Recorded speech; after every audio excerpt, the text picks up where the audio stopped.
Hello, everyone. I am truly honored and excited to share with you today about an important topic that I believe will change the lives of everyone in this room. We've all heard about the power of habits, but do you believe that there are habits that can make you powerful beyond what you ever imagined? Today, we will explore and delve into these habits. And I promise you that by the time you leave here, you will feel equipped with a set of powerful tools to move further along the path to success. I have spent many years studying and applying these principles in my own life, and I want to share the secrets, the important discoveries that I found with you today. Let's together uncover these special habits and make our lives stronger than ever before. Thank you for taking the time to join us today. Get ready to embark on this journey with me. And now let's get started. There are no limits to success. Never give up.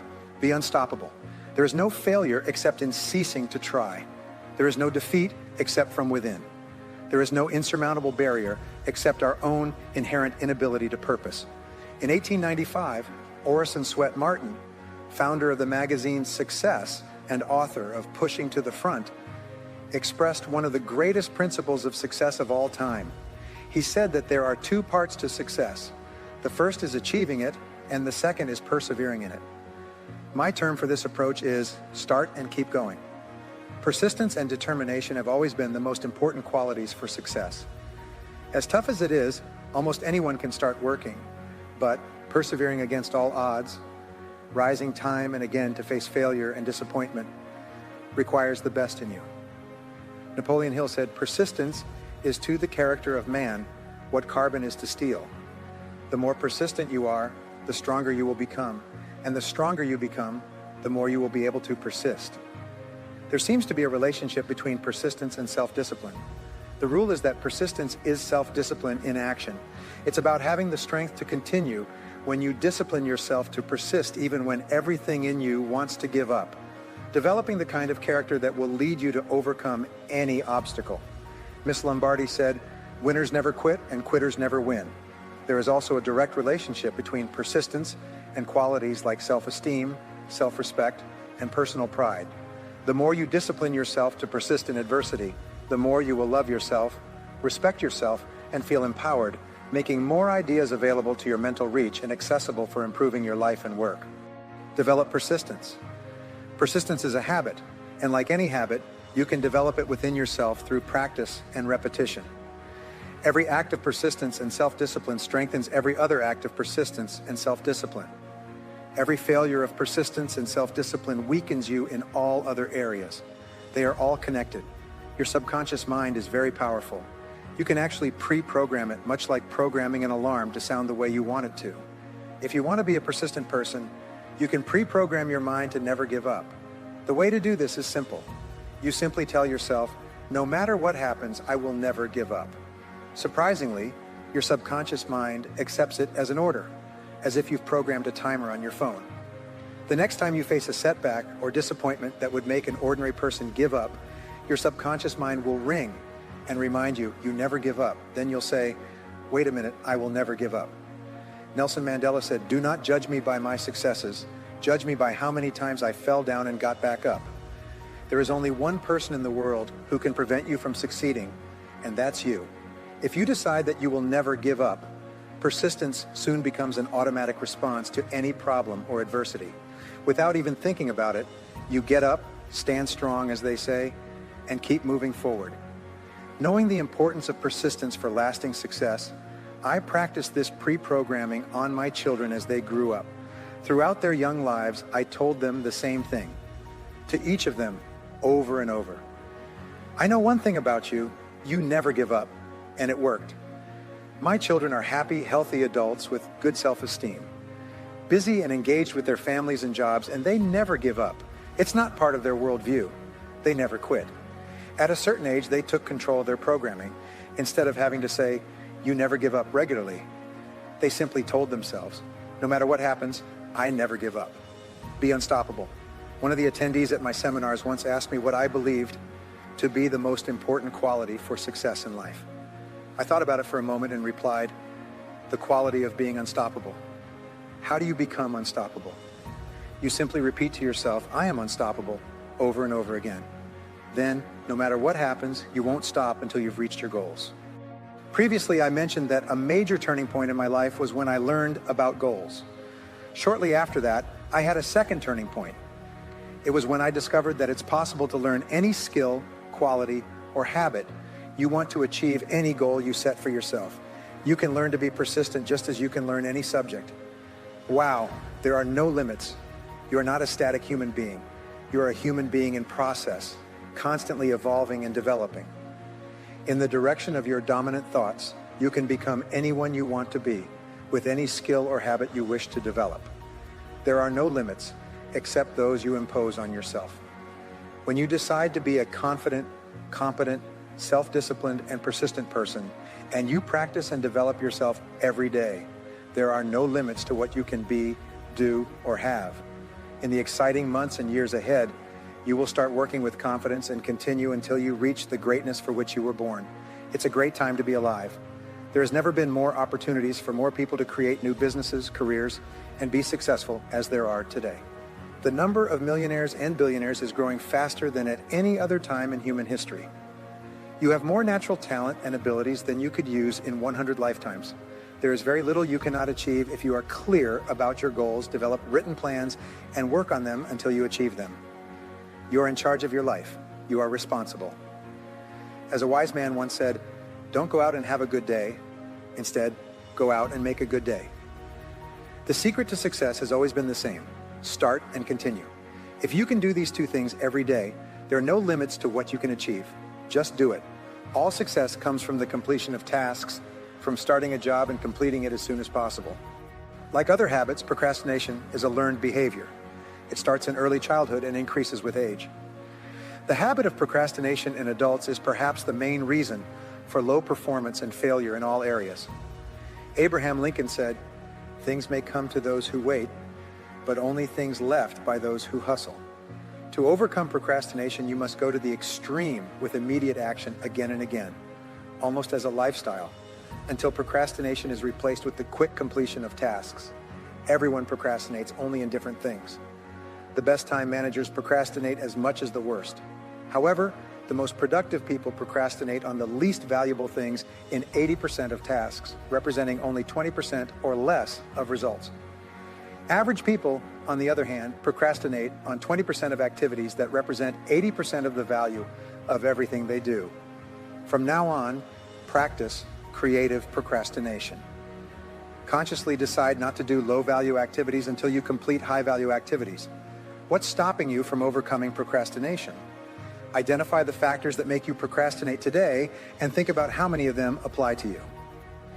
Number one, lack of clarity. If you don't have clarity or aren't sure about the most important things to do, you'll end up doing low-value or worthless things. 95% of success in life comes from having total clarity of your most important goals and the most important things you can do every minute to achieve them. 2, lack of ambition. How much do you want it? If you don't have an intense desire or a big enough reason to start and finish a task, you'll never do it. You'll fill yourself with excusitis and keep telling everyone and yourself that you'll soon start working on that big goal. 3, lack of priorities. Because you haven't planned or organized your task by sequence and priority, you often feel unsure about what to do first. As a result, you end up doing nothing. 4, overload. You often have too many activities or tasks to accomplish for the limited available time. Consequently, you eventually throw in the towel and tell yourself you'll do it tomorrow. 5, lack of preparedness. You don't have everything you need at your disposal to start and complete the task. Often, the act of gathering all the required materials actually helps to kickstart the task. 6, lack of energy. You need 8 to 9 hours of sleep each night combined with healthy and nutritious food to be fully energetic and perform your best work. As Vince Lombardi said, fatigue makes cowards of us all. When you're physically tired or mentally exhausted, you lack the necessary energy to initiate and complete an activity.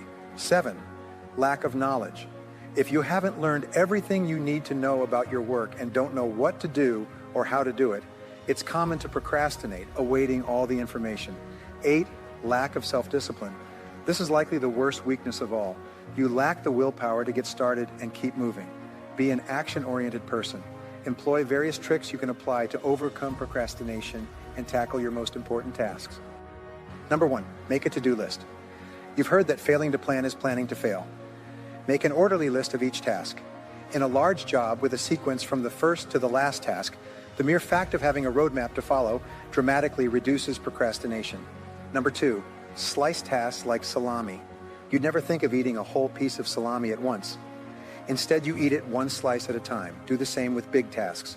Slice off a small piece of the task and complete that activity. You don't have to do everything, just do one small thing. That will be enough to kickstart the task. Number 3, use the Swiss cheese technique. Poke a hole, like the holes in Swiss cheese, in your task, and decide to work for 110 minutes straight. When you look at your task, pick a small part and say emphatically, I will do this now. Number 4, employ the 80-20th rule. 20% of the things you do equal 80% of the results. Identify the 20% of activities that would yield 80% of your success in this project. Sometimes the first 20% of activities you do, such as planning and organizing, equate to 80% of the entire task. Number 5, reward yourself. Set up a reward schedule for initiating, working on, and completing a specific task. Reward yourself with a cup of coffee for completing one thing on your list. Reward yourself with a stretching break for making 10 client calls. Reward yourself with a dinner for reaching a financial or numerical goal. Number 6, promise others. Tell others that you are going to perform a particular activity within a specified time frame. When you know that others are watching you and you have committed to completing a task within a specific time, you will be more motivated to start, continue, and finish the work.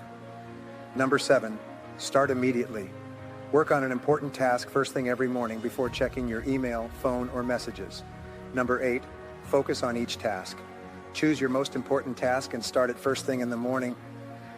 Then work until the task is 100% completed. This is called single handling, simple management, one of the most powerful management techniques ever developed. Feel like a winner when you complete a task, even if it's small. You feel a rush of endorphins, you feel happy and motivated, you feel stimulated to start your next project and experience that happy feeling of accomplishment again. In hindsight, the best reputation you can create is one of speed and reliability. When people have full confidence that they can assign you a task and forget about it entirely due to your reputation for completing tasks, you become a magnet for bigger, more important, and better tasks. When people know that regardless of the goal, you will initiate it and continue until it is completed, your future is guaranteed. How to find an opportunity in a crisis. Brian Tracy said, "It's not what happens to you in life that determines how you feel, it's how you respond to what happens." 2 people can have the same experience, but one will overcome it, let it go. They'll forget about it and move on with their day or their life. The other person will be devastated, angry, resentful, and often unhappy for an extended period of time. The same event, 2 different reactions. Your natural state is to be happy, healthy, joyful, and full of emotions for being alive. You should wake up every morning eager to start the day. You should feel wonderful about yourself and your relationships in life as a mature, functioning adult. You should do things every day that allow you to move forward towards realizing your full potential. You should be grateful for all your blessings in every area of your life. If this is not the case, it's because you are not thinking correctly about life. Fortunately, what you will learn today in this video can be very helpful in getting you back on the right track. Get comfortable and share this video on your social networks. Let's get started. It gives meaning to everything you see. Nothing is but thinking makes it so. Shakespeare said, "The quickest way to transform from negative to positive and free yourself from unhappy experiences of the past is to decide to view your past in a different way." When you practice the law of the situation and swap a positive thought for a negative one, your emotions change almost instantly. Many people spend decades complaining about things their parents did when they were growing up. That was true in my case. I remember once when I was in my early 30s and dating a young woman. During dinner, I started reminiscing and complaining about my father for the mistakes he made with me during my childhood. The young woman, quite smart, stopped me and asked, "Brian, are you glad to be alive?" I said, "Of course, I really enjoy my life." She then said, "Well, your father brought you here, so stop complaining." I remember being momentarily stunned and then realizing she was right. From that day on, I never complained again. No matter what your parents did, they brought you here. They gave you the greatest gift of all your life. You can always be grateful to them for that. Here's an exercise for you. Imagine that somewhere in the universe there is a great power that loves you and wants the best for you. This great power wants you to be happy, healthy, and fulfilled. It wants you to be successful and prosperous. This great power also knows that you can reach higher levels of happiness, joy, and pleasure only by learning certain essential lessons along the way. And it knows that you have a stubborn nature. You won't learn unless it hurts. You can't learn to read or observe others' experiences. You can learn only when you feel physical, emotional, or financial pain. It takes pain to get your attention so that you can learn the lessons you need to learn. Therefore, in order to teach you, to train you, and to guide you toward your higher good, this great power sends you lessons, each accompanied by pain, so that you listen and pay attention. Norman Vincent Peale once said, "When God wants to send you a gift, he wraps it up in a problem. The bigger the gift God wants to send you, the bigger the problem he wraps it in." When you view every problem or difficulty you have in your life as containing some kind of gift, you start to see things differently. The challenge for most people is that they experience the pain, but they are so busy complaining and blaming others that they never see the gift. Now let's delve into a powerful exercise that can transform how you perceive setbacks and difficulties in your life. Think about all the problems you have in your life right now. Now imagine that this great problem has been sent to you containing a gift in the form of a lesson you need to learn so that you can be happier and more successful in the future. What is that lesson? One of the most powerful ways to change your thinking and your life is to look for the valuable lesson in every problem or difficulty you encounter. The most amazing thing is that if you look for a lesson in a setback or difficulty, you will always find at least one lesson and sometimes many more. Exercise. List 3 setbacks or temporary failures you have experienced in your life. Now you can interpret them and see them as learning experiences. What are the valuable lessons that the great power was trying to send you? When you think about your biggest problem today, which usually involves another person, ask yourself, what is the lesson I need to learn from this problem or difficulty? Your first response will generally be simple and superficial. Maybe it should be more of this or less of that. But now comes the most important part. Ask yourself, what else is the lesson I need to learn in this situation? Go deeper this time. The lesson will be more important and meaningful, if not painful. Perhaps you need to start doing something different or stop something altogether. Then ask again, what else is the lesson I need to learn? You go even deeper. As you continue to ask this question, the lessons will become increasingly relevant and useful, and often also more painful. Finally, if it's a significant problem in your life that you've been struggling with for a long time, you will reach the true lesson you need to learn. Usually, you need to change, get out of something, or remove it from your current life. Language is very important in this area. The words you choose to interpret an event can trigger positive or negative thoughts, feelings, emotions, and reactions. Words can make you happy or sad, encourage you or discourage you, excite you or depress you. One of the fastest ways to change your mind from negative to positive when something goes wrong is to change your vocabulary. For example, instead of the word problem, use the word situation. A problem is negative. It immediately evokes images of loss, delay, and inconvenience. But the word situation is neutral. When you say, here we have an interesting situation, there is no negative emotional charge associated with the word. As a result, you remain calm, clear-headed, and more capable of facing any situation. An even better word is challenge. Instead of reacting to a difficulty as if it were a problem or a personal attack against you or your company, say, we have an interesting challenge to face. A challenge is something you face. It brings out the best in you. It is positive and uplifting. We eagerly await challenges that make us expand and become better by overcoming them. The best word to describe a problem is opportunity. Instead of thinking of problems or difficulties, from now on, talk about the unexpected setbacks in your life as challenges or opportunities. An opportunity is something we all want and eagerly anticipate. It's amazing how many of your best opportunities first appear as problems and difficulties. Many people have experienced what is called a near-death experience. Usually in the midst of surgery, they die, their heart stops, and their brainwave activity ceases. Fortunately, the miracles of modern medicine revive them and bring them back to life on the operating table. Many of these people have reported a similar experience after they have died. First, they saw themselves dead on the operating table, with doctors and nurses struggling to revive their body. The second thing these people report is a tremendous sense of peace and relief. Nothing in their previous life seems important. They are never again completely relaxed and experience a sense of bliss. Thirdly, they report seeing a distant bright light that begins to move faster and faster as they move toward this light. The feeling of peace, happiness, and euphoria increases. They feel completely relaxed and in harmony with the universe.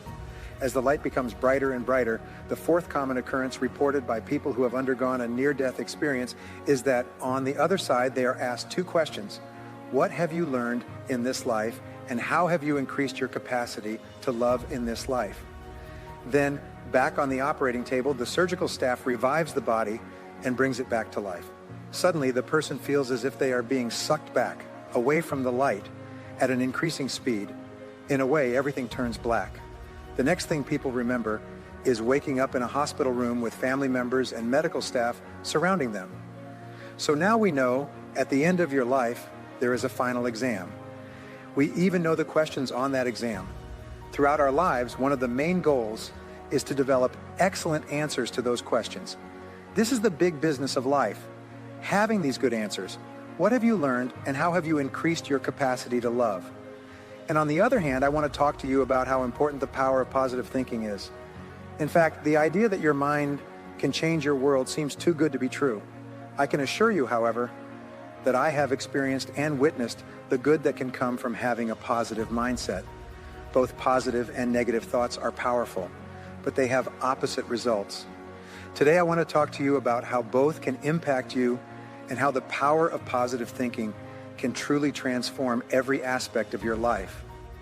Positive thinking means seeking solutions and expecting to find them.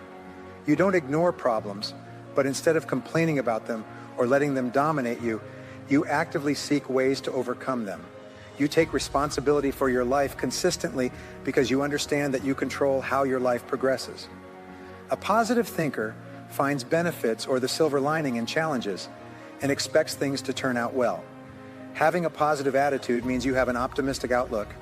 An optimistic attitude means you have hope, believe things will turn out well, and ultimately, you will succeed. Scientists have been studying the health benefits of positive thinking for a long time. Research suggests that positive people have better mental and physical health and even live longer. Having a positive outlook can reduce the risk of having a heart attack, catching a cold, and being depressed. Positive thinking can reduce a person's risk of death from serious illnesses such as cancer, infections, heart disease, strokes, and lung conditions.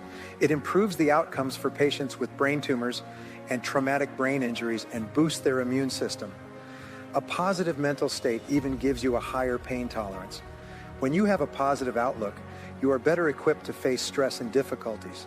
You think more creatively and are better at problem solving. Thinking positively puts you in a better mood so you can engage in positive relationships with coworkers, family, friends, and new acquaintances. How is a positive mindset recognized? People with positive attitudes tend to lead a healthy lifestyle. They smile more, are more pleasant to be around, and are calmer under pressure. Someone with a more positive outlook is often willing to try new things. They have higher self-esteem, love to laugh, and point out the positive side of every dark cloud. A positive outlook is contagious, and people with a positive outlook can't help but share it with those around them. Positive thoughts are always kind to people and do not speak negatively about themselves or others. People with more positive thoughts have better coping skills, and they know how to handle stress better by doing things like exercising more frequently and having a healthier diet. Stop negative self-talk with positive things you tell yourself, words of encouragement, acknowledging your successes, and sincere compliments that build your self-esteem. Self-talk is the thoughts that go through your head. Sometimes we are not even aware of the stream of thoughts playing in our subconscious mind. But if we harness our thinking processes, we can have more control over whether we are practicing positive self-talk or the opposite. If your self-talk is mostly positive, you are a positive thinker. If it is often negative, it is reflected in a poor attitude and a pessimistic outlook. Positive thinking creates positive emotions, attitudes, and outcomes, whereas negative thinking will keep you stuck. Let me show you some ways you can replace pessimistic thoughts with positive ones. Instead of saying, I don't want to do that, I've never done it before, say, I will try because I can learn something new. Instead of thinking, I'll never get better at this, say, I'll try again until I figure it out. We tend to be hard on ourselves, but we should be our biggest cheerleaders. So when you feel like you've made a mistake or even failed at something, think instead about what you can learn from it to be more successful. Don't think about what if I fail? Think about what if I succeed? Developing a positive attitude can help you in more ways than you think. When you have positive thoughts, you don't allow your conscious or subconscious mind to have negative thoughts or doubts. Positive thoughts can literally be the key to success. After you learn to think positively, you will notice amazing changes around you. Your brain will actually start operating in a state of feel-good hormones flowing freely called endorphins, which will make you feel lighter and happier. You will also notice a significant boost in confidence and feel more capable of taking on new tasks and challenges that may have previously been outside your comfort zone. By reducing your self-limiting beliefs, you will effectively release your brakes and experience growth like never imagined. Essentially, you can change your entire life simply by harnessing the power of positive thinking. As we've discussed, habits can create an unimaginable power in our lives. The key is not just to know about them, but to practice and cultivate them every day. Remember, strength doesn't always come from big actions, but sometimes it comes from small habits done consistently and persistently. So commit yourself to change and growth each day. Make positive habits an indispensable part of your life, and you will realize the infinite power they bring. Lastly, I want to extend my deepest gratitude to each one of you who joined us in this conversation. Keep applying what you've learned and move forward with confidence and determination. Live boldly, live meaningfully, and live without regrets. Thank you, and may you find success on your journey.